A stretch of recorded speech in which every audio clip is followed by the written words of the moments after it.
Good day, and welcome to the Queer Pridecast. Social media has immensely impacted the global queer community by providing platforms for advocacy, support, and visibility. Platforms like TikTok, Instagram, Threads, and X amplify activists' voices, help build supportive networks, and raise awareness of LGBTQ issues. That matters, especially in areas where rights are under threat. However, they also bring challenges like online harassment and misinformation. Despite these challenges, social media remains a vital tool in advancing queer rights worldwide. I'm joined today by Enrique Anarte, a journalist and TikTok creator specializing in LGBTQ rights and European politics. Hi, Enrique. How are you? I'm good, thank you. Thanks a lot for having me. So, tell us more about how you got started on how did you start off with creating content for TikTok and for social media? Remember there was once a pandemic a couple of years, Mm-hmm. a few years ago. And yeah, I was a text journalist. And I actually have always thought of myself as a text journalist. I didn't really want to be on camera. But when the pandemic arrived, I was, bored at home, like a lot of people. My boyfriend wanted to do yoga. I hate yoga, and so I just my my brother's girlfriend messaged me, and she was like, "There's this new platform. People are doing like funny like lip syncs and stuff like that using music." And she was like, "Let's try it out." I was like, "Nah, I don't need." And I already spent too much time on Instagram, and but in the end, I ended up doing it with her. She got bored of it, and I kind of like got hooked on the app a little bit, particularly because I started experimenting beyond the funny stuff that everyone was doing at home, and I started making um trying to like approach the trends from a political angle, which is what I have always been interested in, international politics, particularly in the European context, because it's where I'm from, what I know best, and I don't like talking about things I don't know about. But also LGBTQ plus rights, which back then wasn't my main area of focus, but it was something that I covered a lot as a journalist, because I was mostly covering human rights in Spain and Latin America. Sorry, in Europe and Latin America, and then it just worked. I saw, the videos were doing well.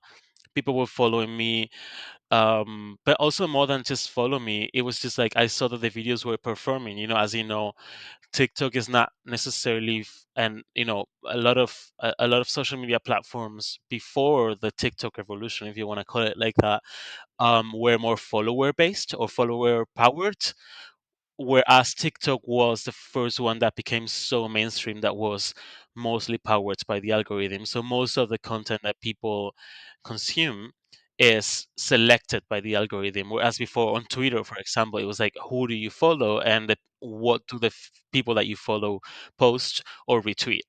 I saw that my videos were doing well, that people were sharing it, that the algorithm was recommending them, that they had a lot of engagement, and the engagement was mostly positive. And that's how I got into it. And then I realized that, well, first of all, there was interest in political, educational, informative content on TikTok, and then also it opened up a professional window for me because during the pandemic I worked for Deutsche Welle, and that's like DW, as some maybe the foreign audiences know it as that.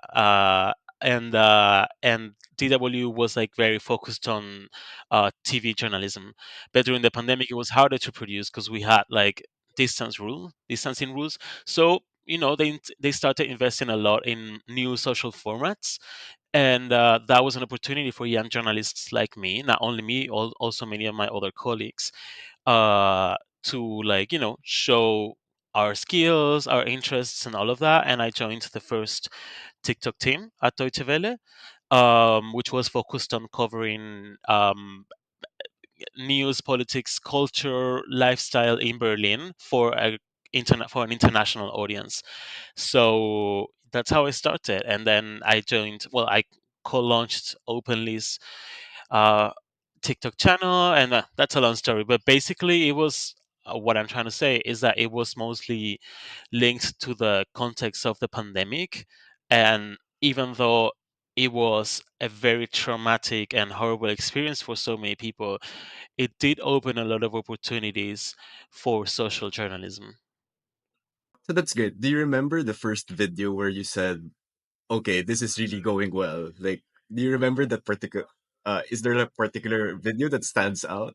I think it was a like a it was something about the countries that had legalized same-sex marriage, or some survey about how gay-friendly countries were, and I just realized that, for like someone like me that was a small creator, I don't even remember how many views it got. It probably wasn't that much compared to like how we see things today, but like I was like, oh wow, there's like interest in like political slash human rights issues, right? Even though um, for a lot of people it might not come across as something political, but it was, because back then most of the TikTok content was very lifestyle focused.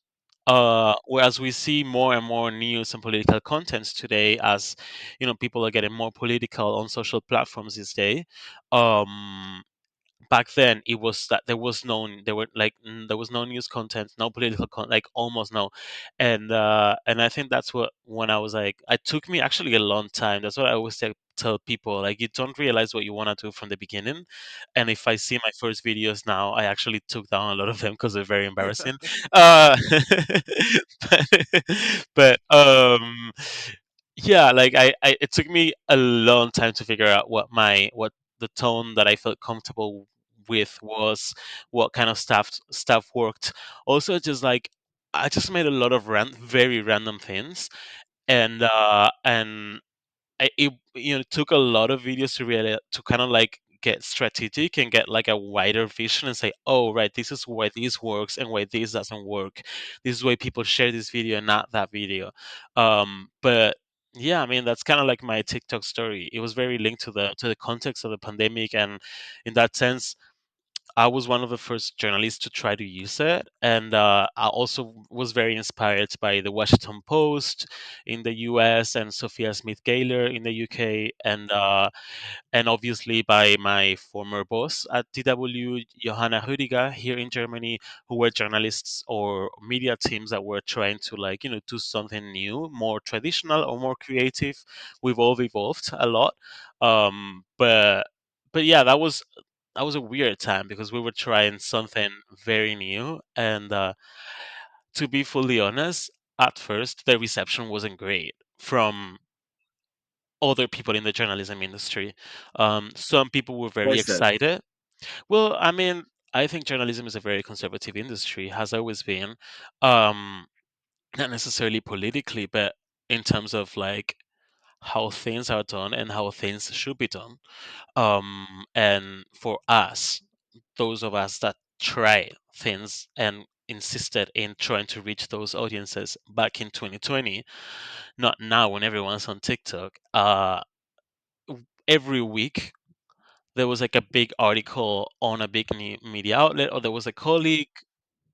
I luckily was surrounded by people who really believed in us, both at DW and later at the Thomson Reuters Foundation. uh Also, my friends and journalist colleagues at like a personal level were very supportive of what I was trying out. So that was really helpful to kind of like convince myself, I know what I'm doing is right, and it's, where things are going.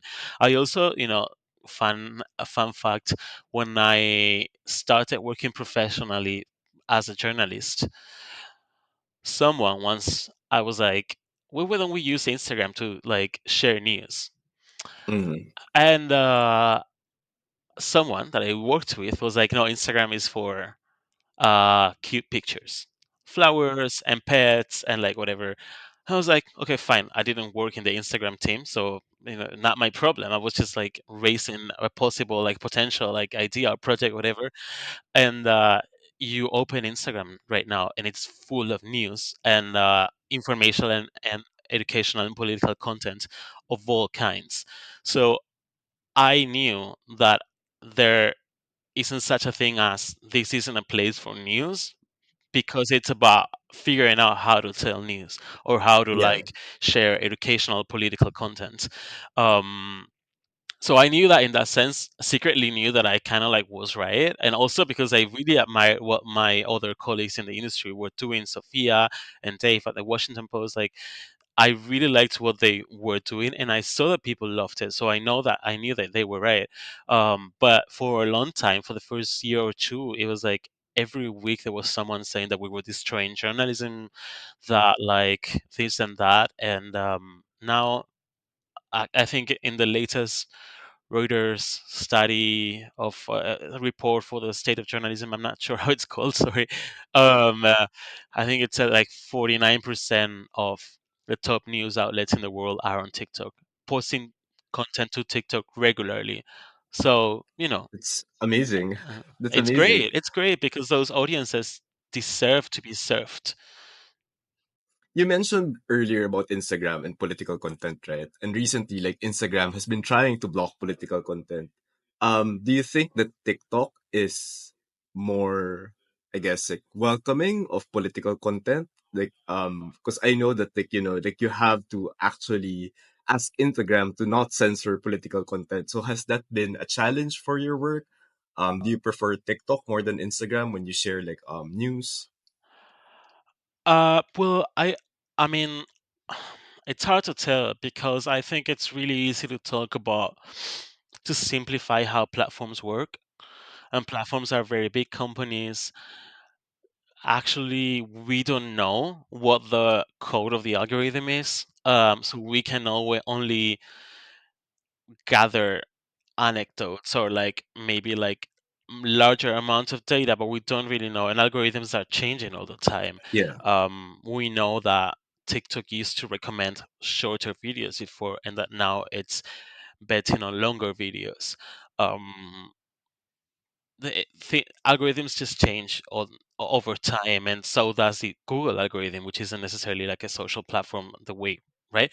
Um, I myself have had the experience that TikTok was much more welcoming of political, educational, and informative content, Hmm. but I cannot tell whether it's about the platform or about the audience there and what the audience expects there. And I think it's important. That's what I always tell people when I give trainings for journalists or for civil society organizations on how to tell stories on social platforms, on in vertical video, particularly, that the most important issue for me is the audience thinking. um, you know, how is your audience consuming that video that you're putting out, right? And the reality is that a lot of us open Instagram to see what our friends are doing. To see cute cat pictures and thirst traps and like your bestie in Italy having the time of their life, right? So I do think that this, no matter what Instagram does with its algorithm and no matter what decision they take, um, the Instagram audience is naturally a little bit less welcoming of political content. And there's a whole definition of political content. What is political, and uh, who gets to say what is political and what isn't? Right? That's a whole different question. But from an audience perspective, I do think that when you're opening, like, I try to think of TikTok not as much as a social platform, but as an entertaining content streaming service, kind of. So much closer to Netflix than to Facebook, because you don't really open TikTok to talk to your friends. You send them videos you want to recommend them, the same way that you could like um tell them, hey, watch this series on Netflix. But you don't go on TikTok to message your friend, whereas, or to send them a picture of what you're doing. But that's what you do on Instagram or WhatsApp or maybe Facebook, my father now.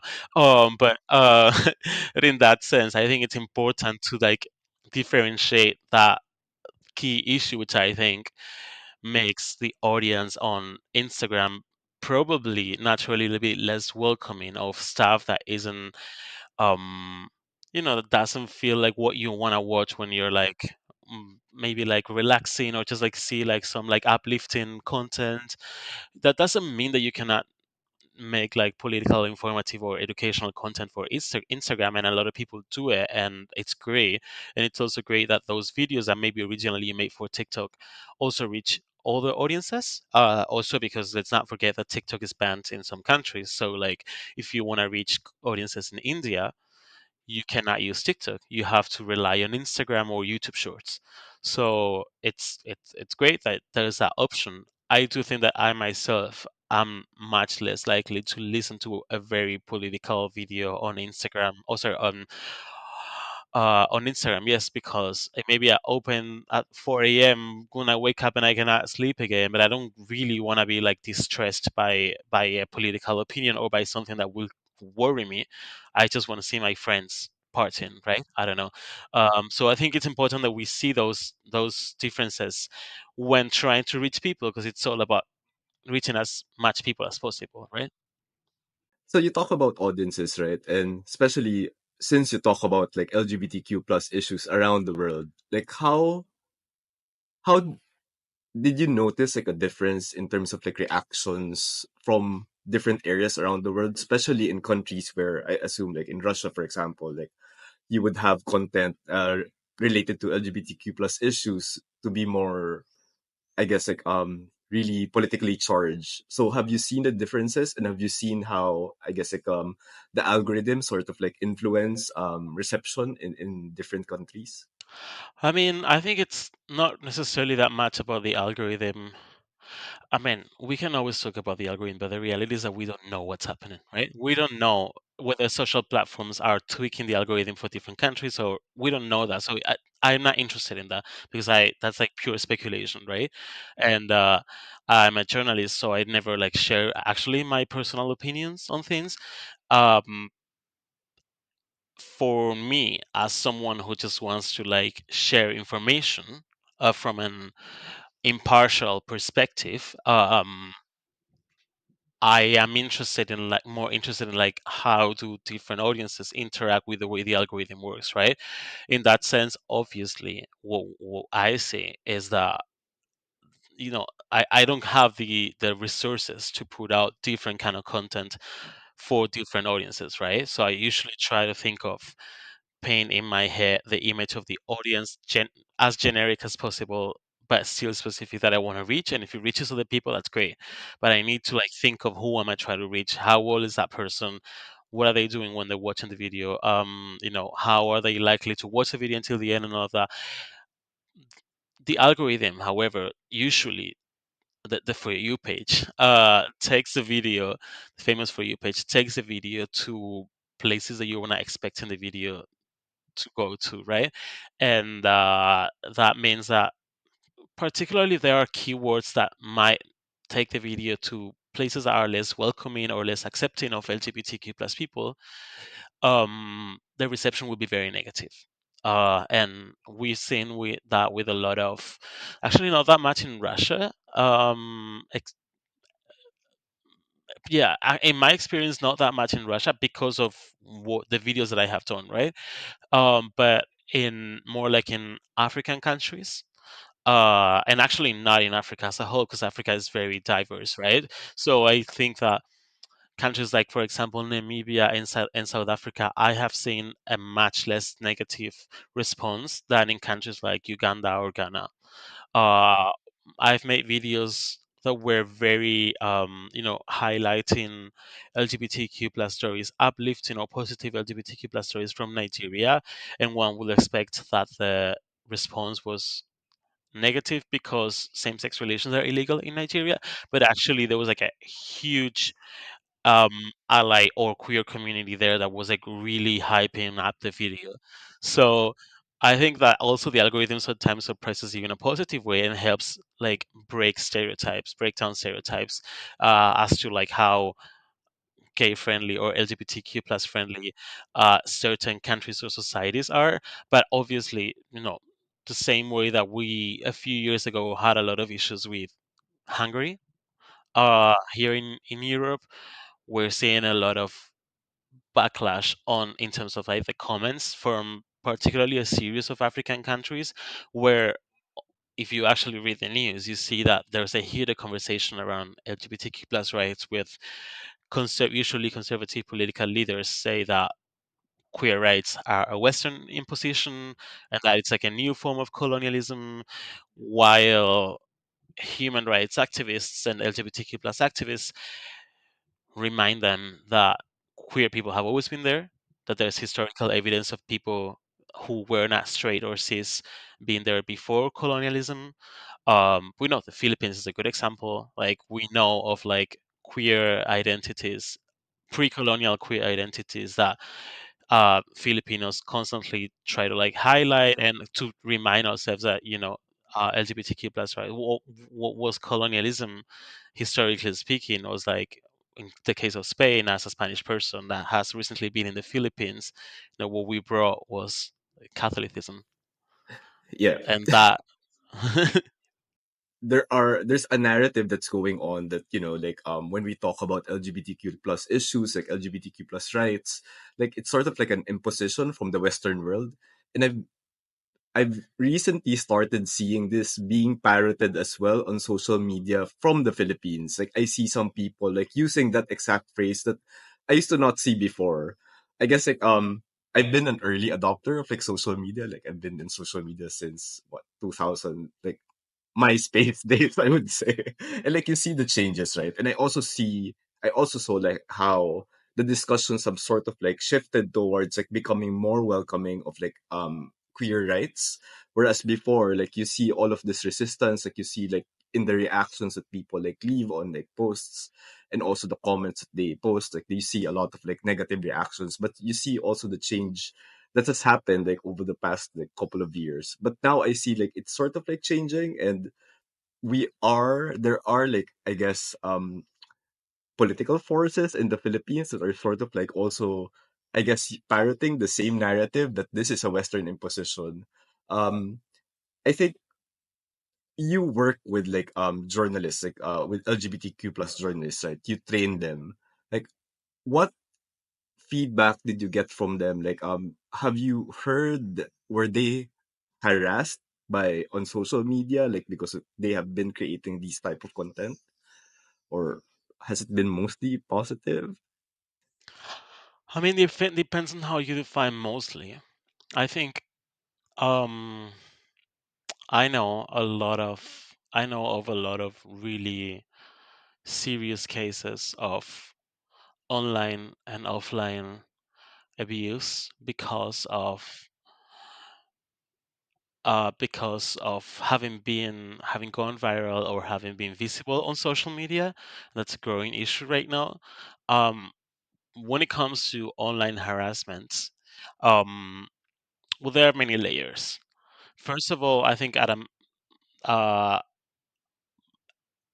I personally, as someone that has gone through that, I think it's very easy to um, feel bad about negative comments when there are like 100 negative comments, but then you have like 6,000 likes. You're not gonna remember the 6,000 likes. You're gonna think of the bad comments. But I'm talking about like stuff that maybe you know makes you feel insecure, makes you feel like you're worthless.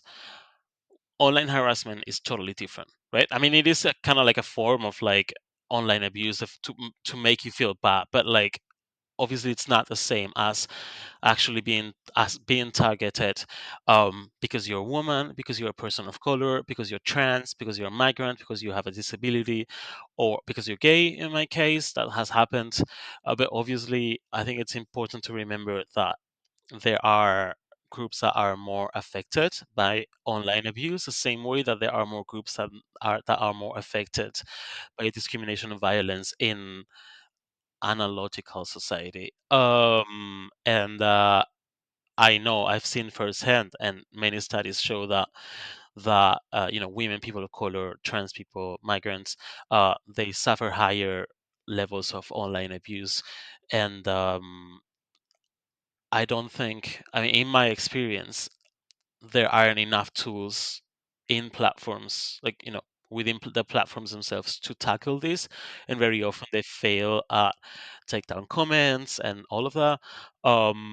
So you are left alone to figure out how you fight this online abuse and how you, um, I think there's an extra layer of complication from a journalistic perspective, because if you're an activist or if you're someone sharing your opinion, you don't have to allow people in the comments that disagree with you, right? It's your platform, right?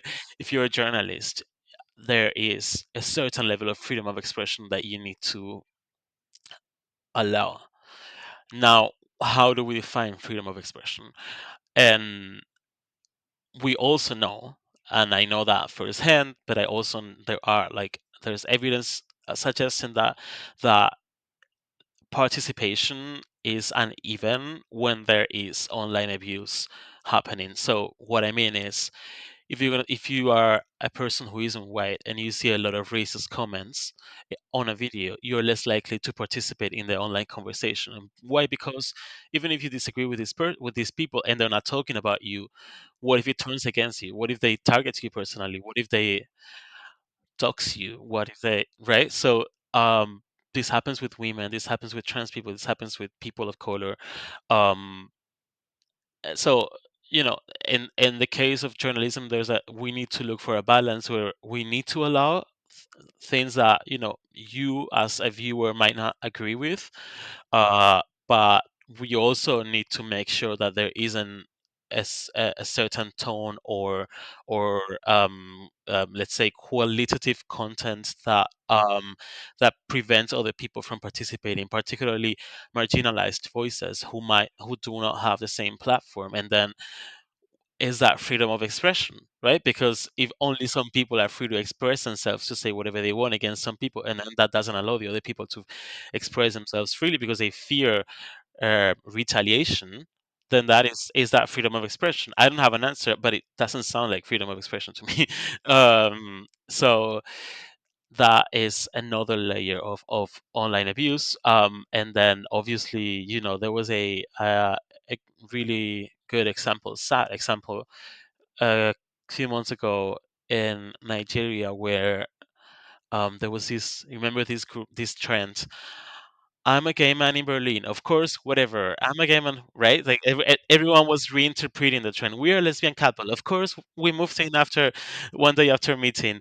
There was this uh, LGBTQ plus group in Nigeria that did the trend. I think it was on Instagram, and it was like, "We're LGBTQ Nigerians, of course." X, we're LGBTQ Nigerians, of course. That the video was downloaded and reposted to Twitter to very conservative anti-LGBTQ plus bubbles.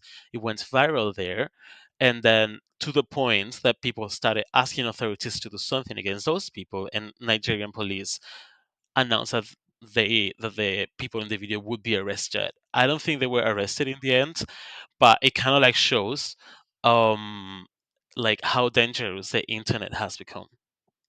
And like how like online abuse is not just about a lot of people writing bad things in the comments or things that actually go against a person's dignity, but also having an impact offline.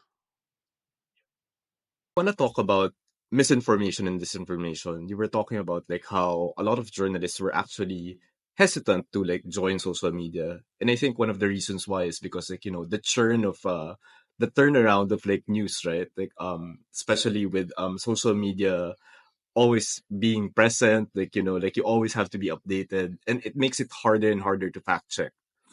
Like for you, for someone like you who is like a journalist on social media, on TikTok specifically, do you think that it's getting harder to like fact check a lot of the things, and how do you prevent like spreading misinformation or disinformation in your line of work?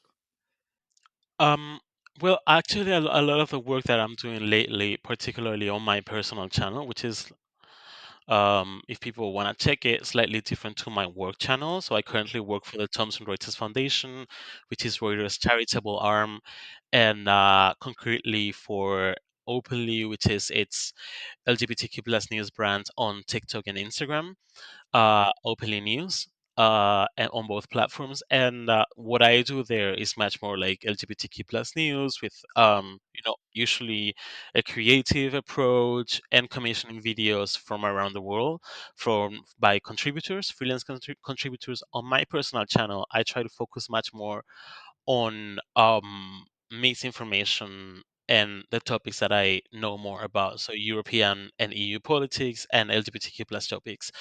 And I've actually done a lot of videos with a mis slash disinformation angle where I kind of like pick up on something that is being discussed or people are talking about or a piece of news, and I kind of like debunk it or give context for people to understand it.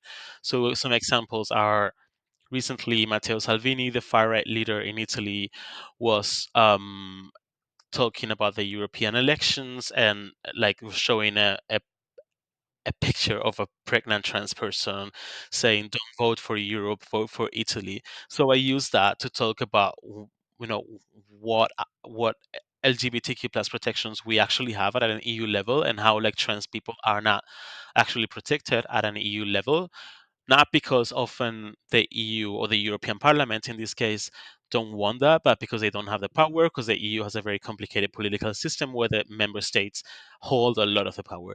So when Matteo Salvini is saying no to trans people and he's saying that's equal to like Europe or like no to trans people pregnant, like what is he actually talking about? Like he's not discussing any kind of policy making. Or for example, when there was like another piece of news was we were talk when the whole conversation around self-determination laws in Europe and like how they threaten women in single-sex spaces. So I just used that whole conversation to talk about the countries that already have self-determination laws, and to I don't never share my opinion.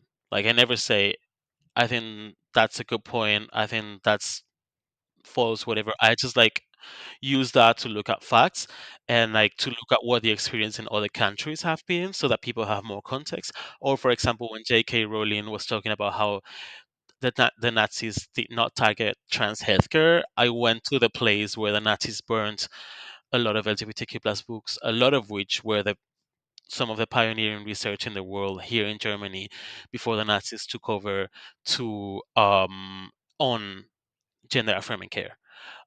So um, you know, that's those are all facts. That's all extra context. I think social media platforms, to go back to your question, sorry, the answer got very long, but social media platforms, I think it's always good to give examples because then people know what you're talking about concretely. Obviously, media platforms have the power to spread a lot of misinformation and disinformation, as well as propaganda campaigns, right? Like either by private actors or state-sponsored propaganda, and and then what happens is that to me the question is not because that's already there. To me, the question is like, how can we use them to to counter mis or disinformation that is already there, right? And I think in that sense, we could safely say that social media platforms also have a power to counter misinformation.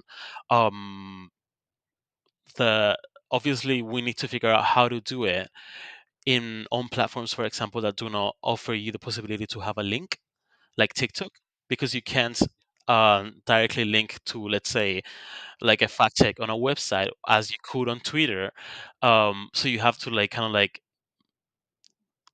uh, get a little bit creative with the storytelling and be more like emphasize most like sources and like I think a lot of the work is in building trust, uh, particularly with the talk around AI right now. I personally insist a lot in having human faces on videos so that people know that you're talking to a human and they can choose not to trust you. I don't care. Like, but I'm telling this is me. I'm a real person. This is the research that I've done. I might have missed some things. I'm not saying I'm the only truth in the world. I'm just saying that here's a journalistic work by a person. So you don't really get a chance to dehumanize me as you could with like when people talk about the media, which is also something that makes me like very nervous. Like, what is the media, right? Like, I understand frustration around how like journalism often fails to cover things in a respectful way or like miss nuance and all of that. There's a lot of questions around that. How much do you pay for like good, high quality journalism as a user, right? But like, do you expect it to be free? And if it's free, do you expect it to be good?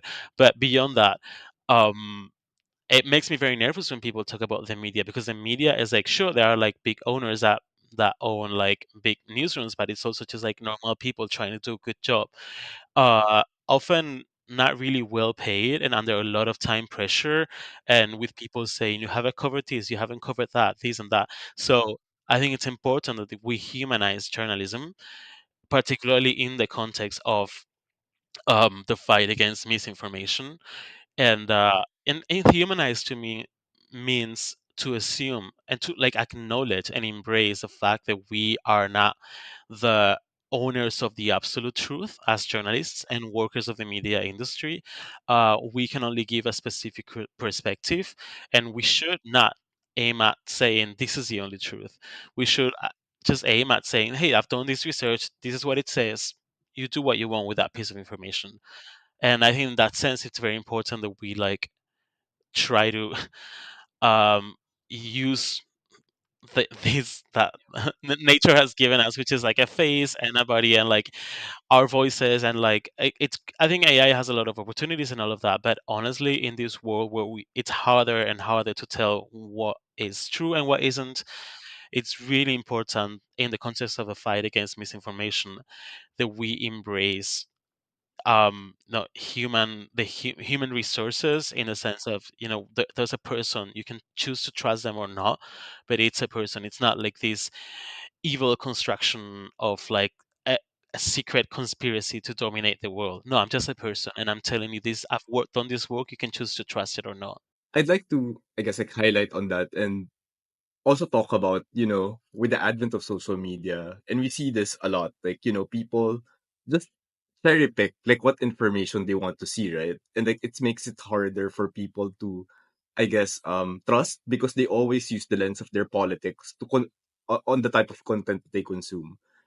What do you think about that? Do you think that people online like do not have, I guess, like the literacy to really filter out like what needs to be consumed, like is it getting harder to like expose people to new information because they use their politics first as a lens to like basically consume content online? And that's obvious, right? Like people, the fact that people do it, that's a fact. The question is, how do we take it forward, right? How do we tackle that? I think I don't like the angle of telling people they're wrong or telling people don't know that they don't know this or that.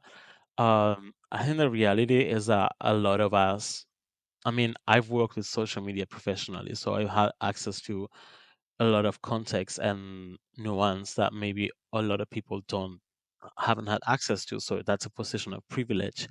I think that much more could be done to like show people, just because you're not seeing this on your For You page, it doesn't mean that it's not being covered. I think right now, uh, what I see very often is like when I go on particularly big news channels, on Instagram, for example, on the New York Times, you see a video on, let's say, Israel and Palestine, and then a lot of the comments, and it's beyond whatever's happening. A lot of the comments is, why are you not covering this? And then you go down the feed, and there's a video exactly about that. And I'm like, that doesn't make any sense. Like, do people not realize that algorithms are feeding us what they think we want? So obviously, and this is beyond like media outlets have to do a better job at many things, and um that is obvious, that is a fact. We always have to work harder to serve the public better, but I don't think there is a good understanding among the public of how like algorithms work, and how they that kind of like they're only getting a very filtered part of what is being put out there. Um, and I think that's very worrying that a lot of people do not realize that, because it's totally fair to like disagree with things. It's totally fair to call the media out. Like, please do it. Please help us do a better job. Um, I think what doesn't make sense is that you tell me, what haven't you covered this, when actually we did a video about that 2 weeks ago. You're also not paying for this information. You can't expect me to cover everything. Um, and then there's also the whole thing of like, when you don't pay for information, who's paying for that? Like, when you're getting something from a content creator, um, you're criticizing that X or that owns media outlets. You're criticizing that whatever.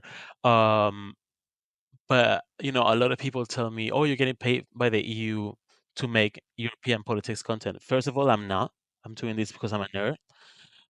Secondly, when you get content irrespective of the of the side of the political spectrum where it's at, and it's from by a private content creator, who's paying that? Like, which brands are supporting that content creator, or which states?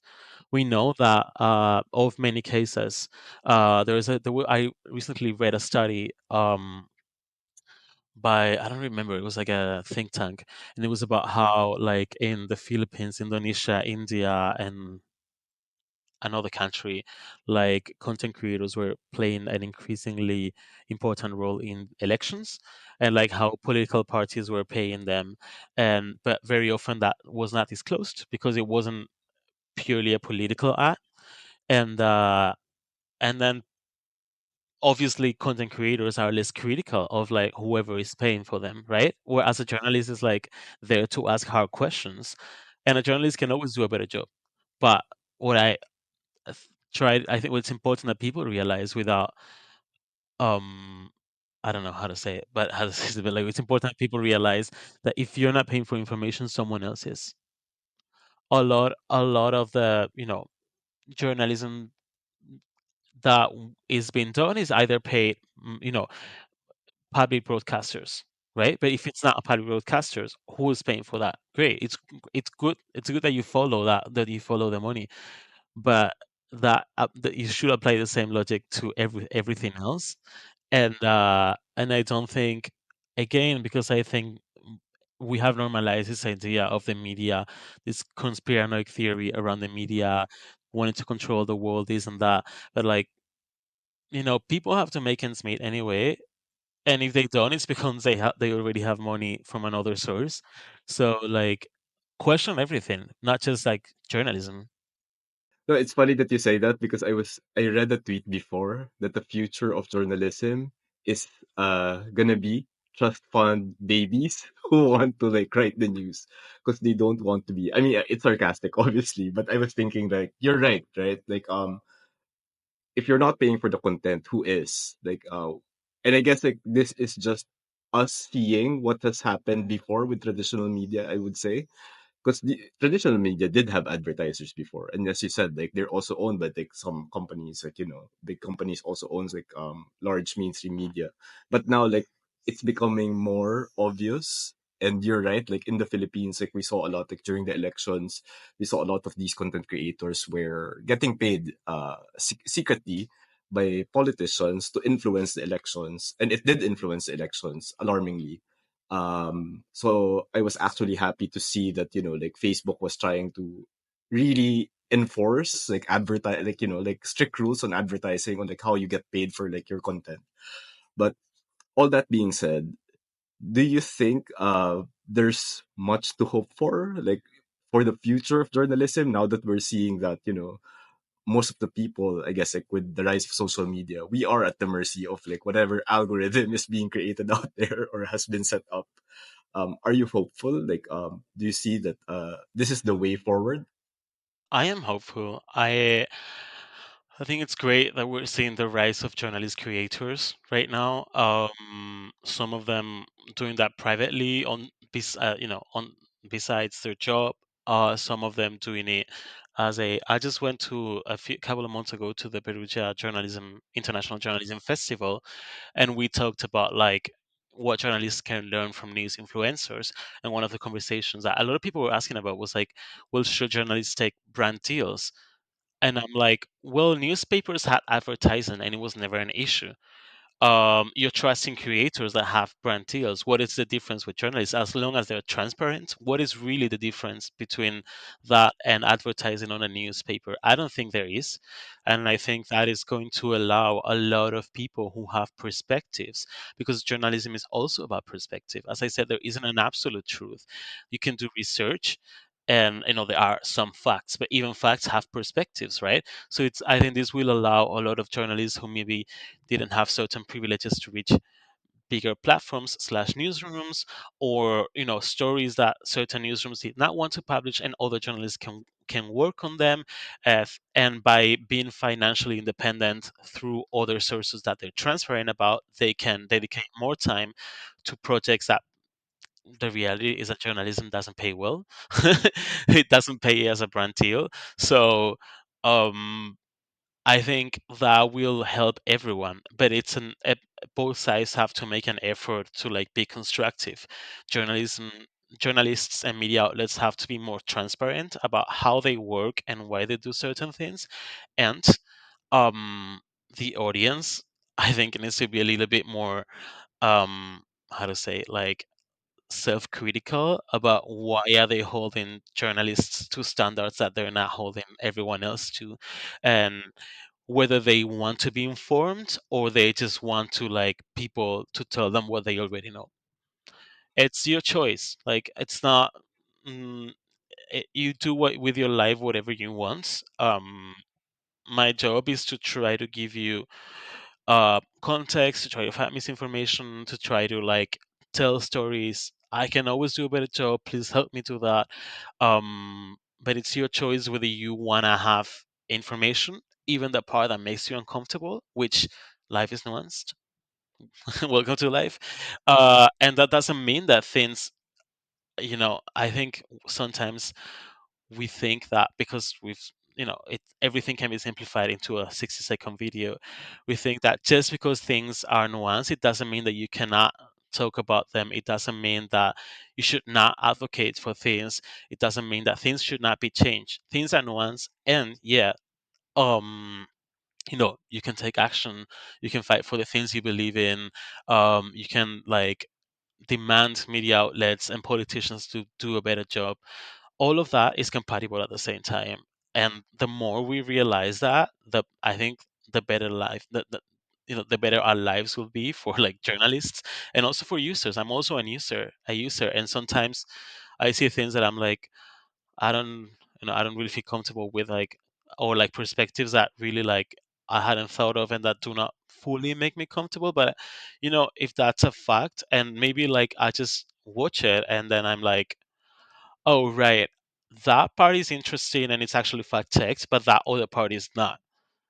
So I myself learn about how to fight misinformation myself by fact checking the work that people do, right? So please fact check my videos, please fact check my work, criticize it, put it into context. You're saying that this is like this, oh, right, but like in this other context or from this other perspective. That's valid. Both things are valid probably at the same time. So as a last question, as a gay man yourself and as a content creator on social media, are you hopeful for like queer rights globally? Like do you think that we're advancing, or are you more cautious? Like are we seeing like, are we regressing of some sort like in terms of like queer rights around the world? The other day, I saw a post that I thought was really cool, that showed the evolution. It was like very visual with the flags of countries that have decriminalized same sex relations. And it showed a huge change towards decriminalization in the past. I think it was like 30 years. Um, that's a fact, irrespective of how we feel. More countries are decriminalizing same sex relations. More countries are legalizing same sex marriage. More countries are, despite the backlash against trans rights and trans lives, more countries are. making it easier for trans people to change their legal gender, while at the same time some places are making it harder or are like curtailing access to gender affirming care. um, History is not a linear progress. It's never been. We know that. I think it's important not to forget that. But I think facts show that the situation of LGBTQ plus people globally is improving, and that is compatible with certain things worsening in some or other of those places. Um, I think those things are true. Both things are true. It's important, though, to look at things at a wider context so that we don't lose hope. Because without hope, we cannot live, I think. Thank you, Enrique, for joining this episode. And I hope to talk to you again soon. Yes, thank you so much for having me.